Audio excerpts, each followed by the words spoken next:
Halo semuanya, berjumpa kembali bersama NB Channel Anime. Video hari ini membahas manga Boruto terbaru chapter 59. Chapter 59 ini plot ceritanya sudah disebarluaskan berupa teks resmi dalam bahasa Inggris. Teks resmi bahasa Inggris ini disebarluaskan oleh pihak Twitter Organic Dinosaur. Jadi di sini kami langsung menerjemahkan isi seluruh chapter 59 tersebut sebagai berikut. Chapter 59 berjudul Kesatria, dan chapter 59 diawali dengan cover yang menampilkan Kawaki seorang diri. Berikutnya ditampilkan flashback Code dan Kawaki di masa kecil. Code mencekik Kawaki dengan kedua tangannya. Di sini Code belum memiliki sabuk hitam di wajahnya ataupun di kepalanya. Kemudian Code berkata, Kenapa harus kau? Padahal sepertinya kau tidak memenuhi syarat tersebut. Apa yang membuatmu begitu istimewa? Kawaki pun menjawab, Ada apa? Apa kau berbicara tentang... Belum sempat Kawaki selesai mengatakan sesuatu, Kawaki dijatuhkan oleh Code kembali ke tanah. Kemudian Kawaki berkata di dalam hatinya, ada apa dengan kekuatan orang ini? Apakah dia semacam monster? Setelah itu, Kawaki melihat karma putih Code diaktifkan. Code sedang menatap ke Kawaki dan berkata, Aku iri padamu dan aku sangat membencimu. Karena kau telah dipilih untuk menjadi wadah. Aku akan membunuhmu sekarang dengan tangan kosongku. Kawaki kemudian terbangun dari mimpi buruknya. Kawaki terbaring di atas meja hitam. Ternyata Kawaki tadi itu dia sedang mimpi buruk, yang juga sekaligus ingatan masa kecil Kawaki. Di tempat yang agak jauh dari posisi Kawaki berbaring, terdapat Amado yang tengah mengetik di komputer, serta Sumire yang berada di samping Kawaki. Sumire mengatakan, apakah Kawaki baik-baik saja? Dan Sumire melanjutkan bahwa Kawaki di saat tidur, Kawaki mengigau dengan sangat keras di saat mengalami mimpi buruk. Kawaki menjawab bahwa hal itu adalah mimpi yang sudah biasa. Setelah itu, Amado bertanya ke Kawaki, apakah Kawaki masih mengalami mimpi buruk seperti di mana Kawaki diperlakukan dengan kasar oleh Jigen? Kawaki bilang bahwa hal itu terjadi sesekali, tapi kali ini Kawaki punya mimpi buruk lagi, yaitu tentang Code. Di mimpinya, Code sama seperti sebelumnya yang merasa cemburu padanya dan masih dendam pada Kawaki. Amado setelah itu berkata, Kau salah memahaminya Kawaki, kau salah paham. Kau adalah wadah Otsutsuki Ishiki. Itu adalah fakta yang tak akan berubah. Kawaki menjawab, Apa? Apa yang kau bicarakan? Amado membalas, Jiwanya seharusnya memang wadah itu, tetapi jiwa telah dipindahkan. Jadi kau tidak perlu khawatir akan diambil alih oleh Ishiki. Tapi kenyataan bahwa dirimu adalah wadah Ishiki masih belum berubah. Kawaki dengan marah berkata, Bajingan ini, hentikan itu, aku tidak ingin mendengarnya. Amado kembali membalas, Pada umumnya tubuh kau telah mengalami transformasi Otsutsuki, dan itulah bukti terbesar dari semuanya. Kawaki pun marah, dan mengubah bentuk tangannya dan membanting Amado ke dinding, dan Kawaki pun menahan Amado di sana. Sumire tampak terkejut, dan Kawaki berkata ke Amado bahwa Kawaki sudah muak mendengar hal tersebut. Amado pun berkata lagi, Aku dengar kau mencoba untuk menanamkan karma Boruto ke Code. Konsep itu tidaklah buruk. Jika kau berhasil, maka Boruto akan lolos dari kematian, karena ia bereinkarnasi. Namun Code sudah memiliki karma, meskipun karma tersebut tidak sempurna. Setelah itu pun Amado panjang lebar dan rumit membicarakan tentang masalah penanaman karma ke Code, serta juga tentang pembalasan Code yang mengincar para shinobi yang telah Code tandai, seperti Naruto beserta Boruto dan Kawaki itu sendiri. Setelah itu, Amado panjang lebar berbicara. Kawaki akhirnya melepaskan Amado yang sebelumnya Kawaki menahan Amado dengan perubahan tangannya. Kawaki pun setelah itu berbicara dengan tenang ke Amado. Jadi, apakah menurutmu Nanadaime bisa menang melawan Code? Sama seperti sebelumnya ketika melawan Delta. Amado menjawab, Aku tidak tahu tentang itu. Aku tidak bisa memastikan seberapa besar kekuatannya hilang setelah kehilangan Kyuubi. Tapi kemungkinan besar Hokage akan mati jika one by one melawan Code. Amado pun menyalakan rokoknya lagi dan berkata kembali ke Kawaki. Kawaki, itulah sebabnya kau ingin kekuatan bukan? Bukankah kau berpikir tentang hal ini sejak kau kehilangan karma? Kawaki kembali marah dan berkata, kau bajingan, apa yang ingin kau katakan padaku? Amado membalas, untuk mendapatkan kekuatan itu, kau memiliki kesanggupan untuk memperoleh kekuatan baru di tanganmu. Menggunakan karma sebagai senjata sejati, aku bisa membuat hal itu menjadi mungkin untukmu. Kawaki menjawab, aku tidak mengerti maksudmu tentang membuat karma di tanganku lagi. Hentikan omong kosongmu itu. Setelah itu, Amado terus memancing-mancing tentang pembicaraan karma. Tentu saja, hal ini tak disukai Kawaki yang sudah muak tentang karma. Kawaki pun pulang dan meninggalkan tempat tersebut. Sumire yang dari tadi hanya mengamati pembicaraan keras, Amado dan juga Kawaki tampak selalu khawatir dengan keadaan yang menegangkan sepanjang pembicaraan keras tersebut. Setelah itu, Scan berpindah ke tempat organisasi keagamaan Boro yang terdapat Code, Eida, dan Bug. Eida di sini berkata bahwa menyedihkan bagi Kawaki yang tak dapat berbuat apa-apa untuk melindungi Naruto. Bahkan Eida sangat peduli dengan Kawaki untuk meminta kepada Code tidak melukai ataupun membunuh Naruto demi Kawaki tidak hancur hatinya. Karena Eida merasa sakit juga jika melihat Kawaki terluka batinnya. Code menjawab dan meminta maaf bahwa hal tersebut tak akan dilakukan Code. Karena Isiki adalah dewa bagi Code. Orang-orang yang menghancurkan Isiki sudah dipastikan tidak dimaafkan dan mereka akan pasti dihukum oleh Code. Di sini demi Eida, Kawaki sudah dihilangkan dari daftar incaran pembunuhan Code. Karena Code menghormati keinginan Eida untuk menjadikan Kawaki sebagai pangeran Eida. Tapi sudah dipastikan Naruto adalah incaran utama Code dalam daftar pembunuhannya. Melihat hal ini, Bug berpikir dalam hati bahwa orang-orang di depannya ini adalah psikopat. Bug pun berkata, "Hey, by the way, sampai kapan kalian berbincang berada di sini?" Eida pun menjawab, "Hey, janganlah resah. Aku sudah menghabiskan minumanku. Kau benar-benar tidak punya sopan santun ya." Bug pun hanya bisa tertawa gugup sambil di dalam hati memaki-maki Eida. Berikutnya, berbicara tentang peringatan bahwa Code saat ini tengah diincar oleh kelima negara besar. Code kemudian mengingatkan bahwa dirinya masih membutuhkan limiternya untuk dibebaskan. Tampaknya pula, Code masih memikirkan cara mengalahkan Naruto atau Sasuke dalam pertarungan 1 lawan 1 juga. Eida menjelaskan juga ke Code bahwa dirinya hanya bisa bertarung taijutsu sederhana. Code yang mendengar hal ini jadi kecewa. Ia mengira cara bertarung Eida sangat menakjubkan. Eida mengatakan lagi kalau Eida tidak suka berperilaku barbar. Ia tidak ingin terluka. Mendengar hal ini pun Code jadi blushing dan memastikan bahwa Eida adalah orang yang lembut. Eida melanjutkan bahwa ia berperan sebagai mata dan telinga dalam kombinasi antara Eida dan Code ini. Sedangkan Code berperan sebagai kesatria yang melindungi Eida. Code setuju dengan hal ini. Scan berubah lagi ke tempat Kawaki yang tengah berjalan-jalan di Konoha sendirian. Kawaki tengah mempertimbangkan perkataan Amado tentang kekuatan karma yang ditawarkan Amado sebelumnya. Shikadai tiba-tiba menemui Kawaki.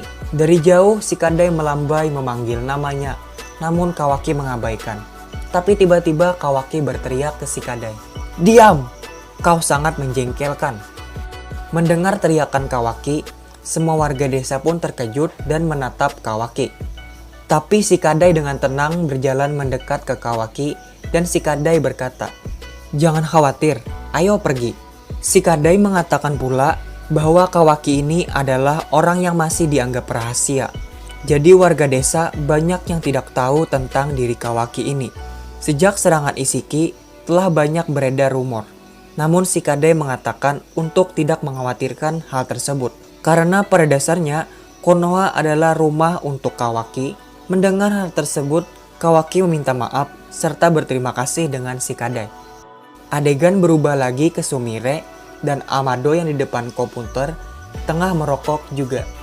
Sumire mempertanyakan tentang maksud Amado mengenai pembicaraan Kawaki dan juga dirinya tadi. Sumire berkata, "Aku tidak mengerti apa yang kau pikirkan." Amado menjawab, "Kaulah yang ingin menjadi asistenku. Apakah ini demi menyelidikiku? Atau sepertinya hanya sebagai permintaan Shikamaru?" Sumire menjawab, "Mohon jangan mengganti topik pembicaraan kita ini." Amado kemudian menjelaskan bahwa karma Kawaki telah lenyap sama seperti pembicaraan sebelumnya. Juga masih ada data Otsutsuki Ishiki di tubuhnya. Diibaratkan sebuah rumah, Kawaki ini punya peran sebagai rumah dan pemiliknya adalah jiwa Ishiki.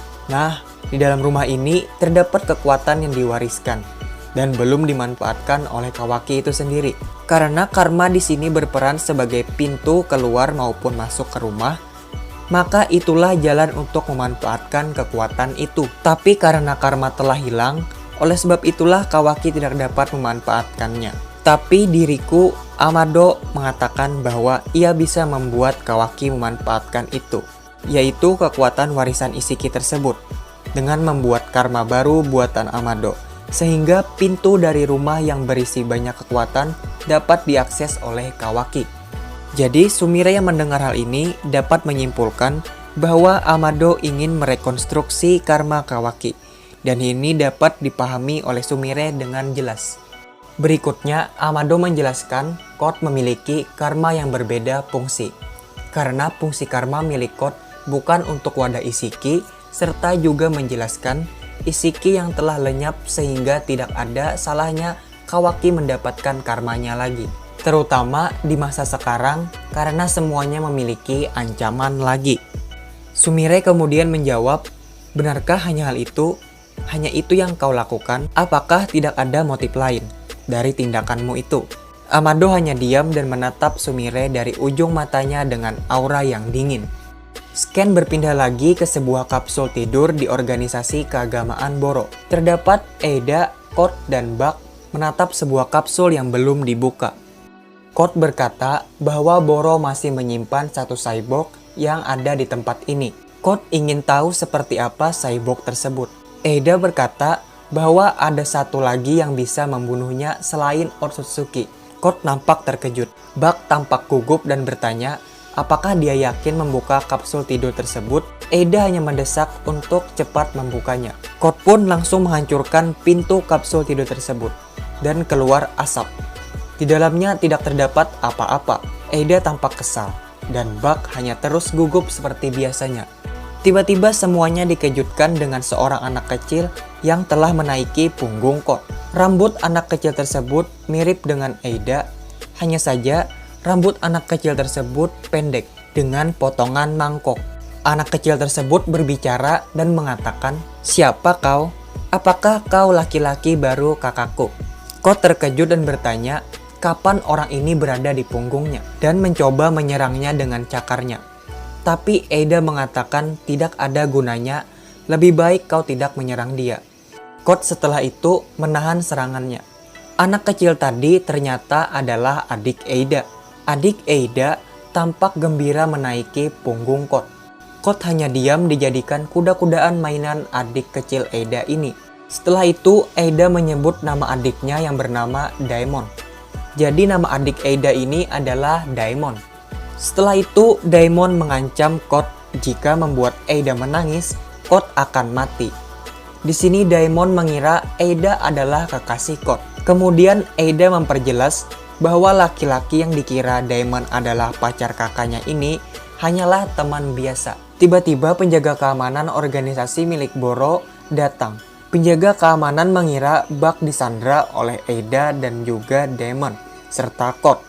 Para penjaga nampaknya kenal dengan Eida dan juga Daemon. Bak pun memperingatkan kepada penjaga untuk tidak masuk, agar tidak terbunuh. Code pun ingin menyerang penjaga tadi, tapi Eida mengatakan hal itu tak ada gunanya. Eida berkata kepada Code untuk tetap duduk dan menyaksikan hal yang terjadi selanjutnya. Di sini Code dideteksi sebagai penyusup oleh penjaga tersebut. Penjaga pertama mencoba untuk menyiapkan sebuah tembakan yang dipasang di lengan kanannya. Namun sebelum tembakan dilepaskan, sesuatu meledak tepat di wajah penjaga tersebut dan penjaga tersebut pun jatuh.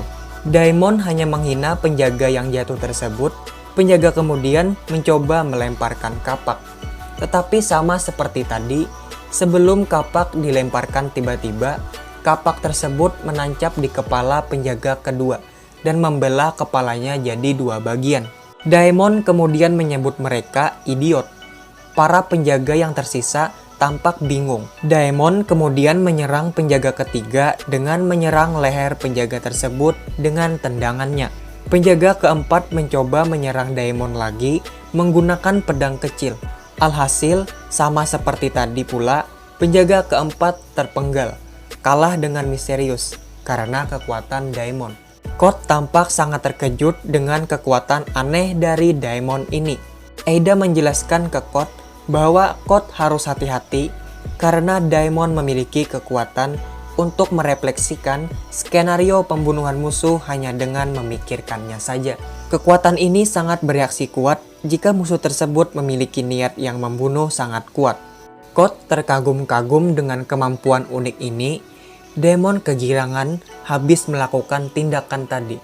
Setelah itu, Eida memperkenalkan kembali ke Code bahwa adiknya si Daemon ini adalah kesatria Eida lainnya selain Code. Scan beralih lagi yang menampilkan Sumire dan juga Amado. Sumire berkata, "Aku punya perasaan yang tidak enak sedari awal sejak semua orang kembali dari pertempuran melawan Isshiki. Kau terlihat lega, tapi untuk sederhananya, kau harusnya khawatir tentang keselamatan Kawaki, namun tampaknya kau mengkhawatirkan hal lainnya. Sepertinya kau punya maksud tersembunyi." Amado diam saja. Kemudian Sumire pun berkata lagi, "Aku menawarkan diri untuk menjadi asisten Anda karena itu keinginanku sendiri. Aku benar-benar khawatir tentang Kawaki dan Boruto juga."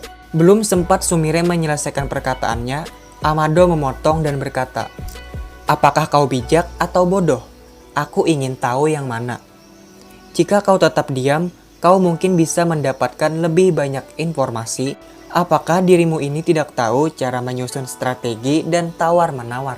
Sementara itu di tempat lain, Kawaki tengah berada di atas monumen Hokage Naruto. Dia duduk dan menatap kejauhan. Beralih lagi ke tempat Sumire dan Amado. Sumire kembali berkata, "Kau merencanakan sesuatu bukan?" Amado pun langsung menjawab dengan tegas, "Seperti yang diharapkan, kau memanglah orang yang idiot." Setelah berkata seperti itu, Amado menghisap rokoknya dengan tenang. Chapter 59 pun berakhir. Nah, begitulah rangkuman ataupun jalan cerita manga Boruto chapter 59 secara full sesuai plot cerita yang dibagikan resmi. Jadi sampai akhir volume 15 masih belum ada tanda-tanda time skip ke Boruto remaja. Jadi kemungkinan manga Boruto volume 30 bukanlah akhir dari manga Boruto. Kami berpendapat manga Boruto akan lebih dari 30 volume untuk tamat seperti yang pernah dijanjikan sebelumnya. Baiklah, cukup sampai di sini video kami hari ini. See you next video. Bye bye. Salam Shinobi.